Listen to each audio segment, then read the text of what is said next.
That was his intentions, to take my child and my grandkids. Didn't matter who was in there. Didn't matter who was in there. That was his intentions. Scary moments in a Metro East neighborhood. A fiery crash into a home turns, leading to a manhunt for a man. It was crazy. It had me speechless. I was just like, oh my God. I didn't hear the crashing of the car. I didn't hear nothing. Because at first I thought it was just a house fire, but looking at the flames, I can tell like it was burning too fast, too quick for it to just be a normal house fire.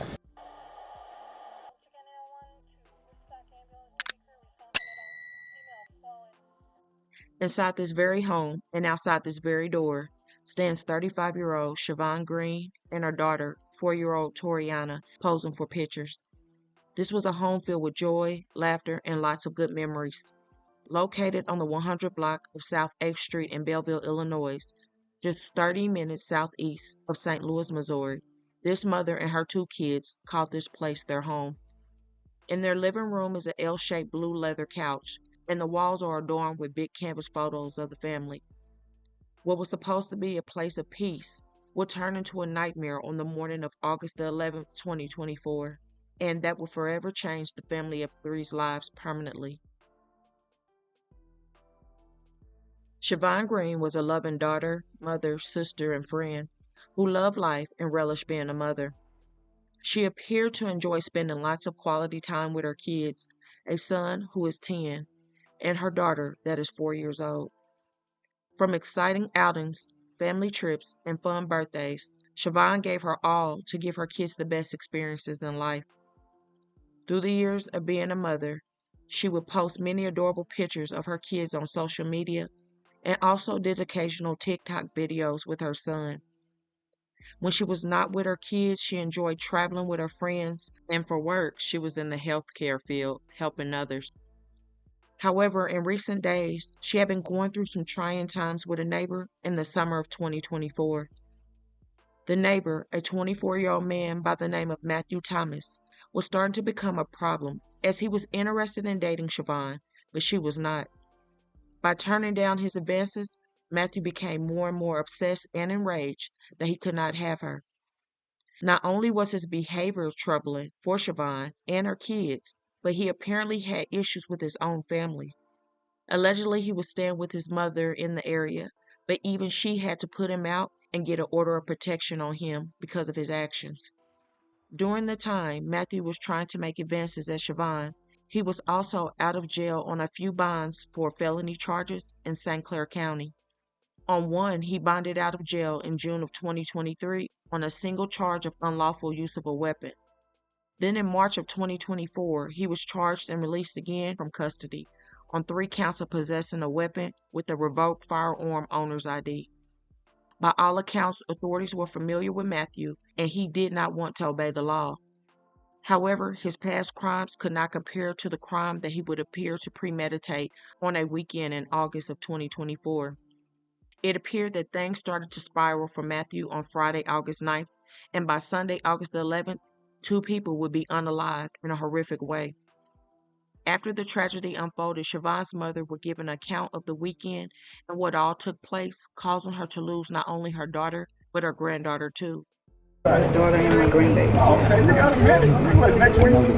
I'm hurt. I'm torn apart. For the simple fact, it was senseless. Totally senseless. Didn't have to happen, but on the other hand, this person had some kind of issues. Infatuated with my daughter.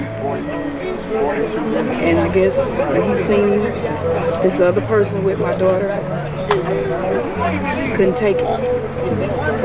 So, like Friday when I was on the phone with her, she was making a police report because he had a weapon. And before that, she said she seen him on the camera with the weapon.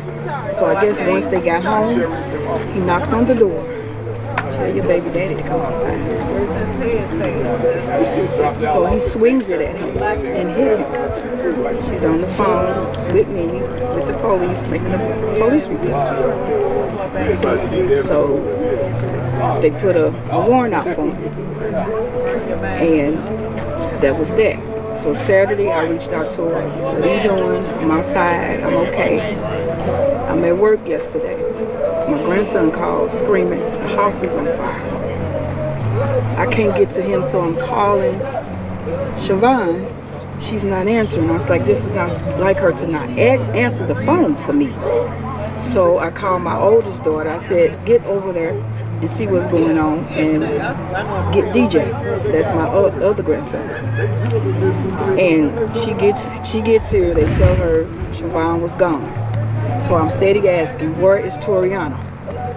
I asked DJ. I said, where are both of them? Where is Siobhan? Where is Torianna? He said, they upstairs asleep. I said, why she's not answering the phone? It's not like her. So my daughter got over here and she said both of them are gone. For the simple fact, he runs a car up in the living room. And with that being said, it's gas in that car, so it's going to ignite. So he set fire to the house. He pinned them into the car because they was on the couch. Siobhan was holding Torianna. So DJ didn't see him when he was standing at the steps, because I said, do you see him? What? He's like, no, I think they upstairs asleep. So the car is pinning him in. He can't see them.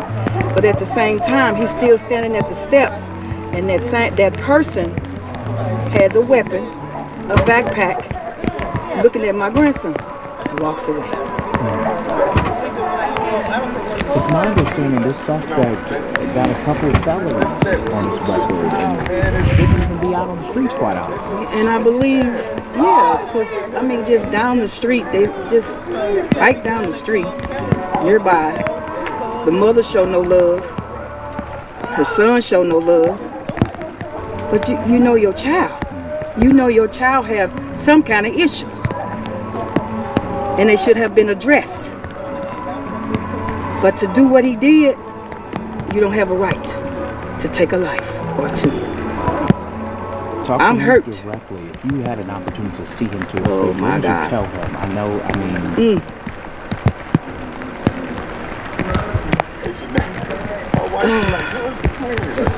I will let him know just how I feel. I'm hurting. You had no right. Unacceptable. Very unacceptable. I want to make sure I have this right, Shelly. You were on the phone with your grandson when the house was on fire. Yeah. What did that feel like? Describe what you were seeing. Describe what you were saying to him. I was scared. I was shooken up because I couldn't get to my grandson until I got to him. The neighbor around there was with him. She sat in the ambulance with him till I got here. But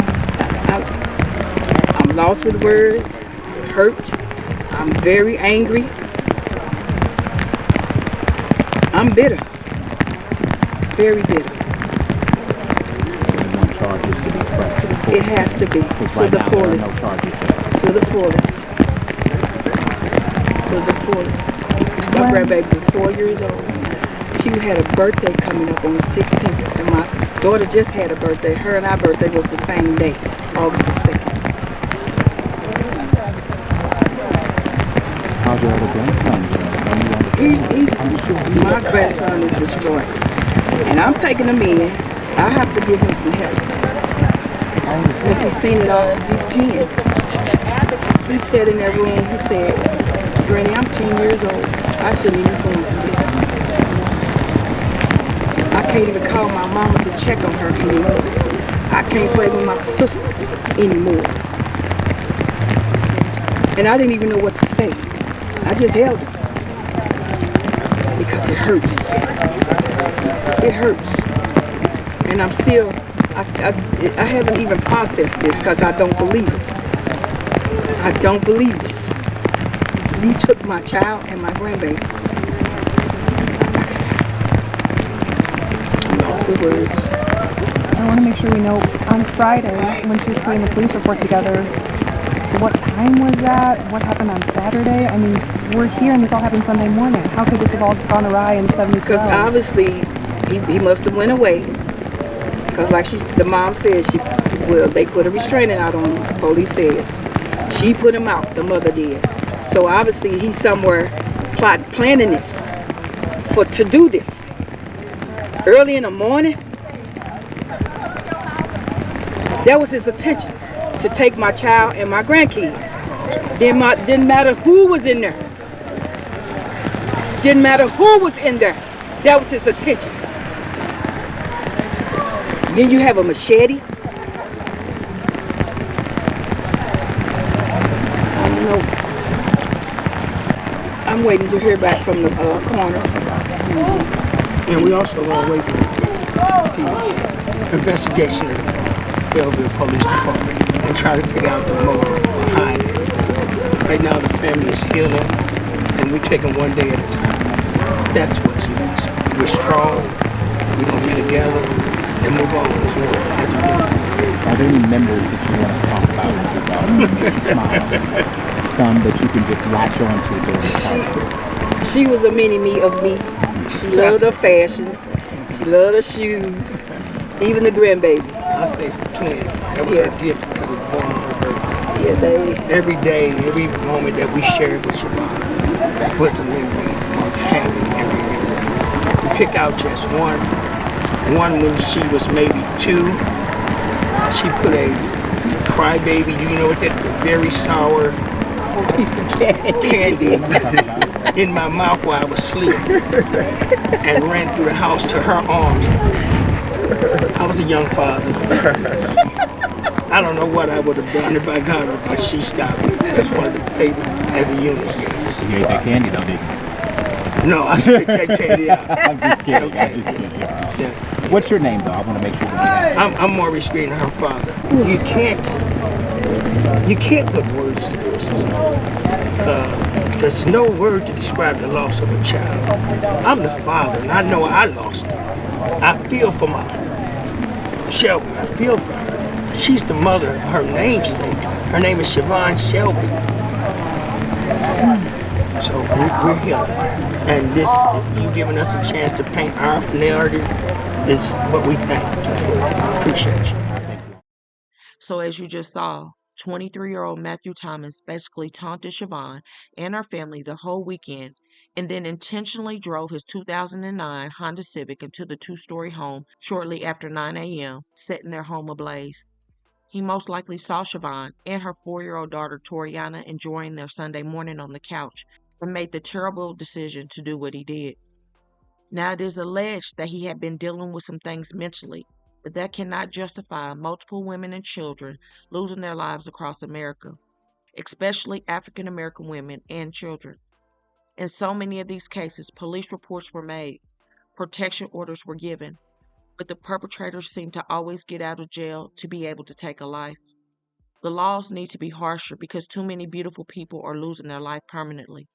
Thank God DJ, the 10-year-old son of Siobhan, was not harmed physically, but mentally he witnessed way too much, and I'm sure he was beyond terrified when the house went up in flames.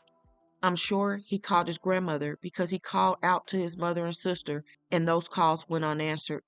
No kid should ever have to experience such a thing. Matthew was completely unhinged, and it was not safe for him to be on the streets.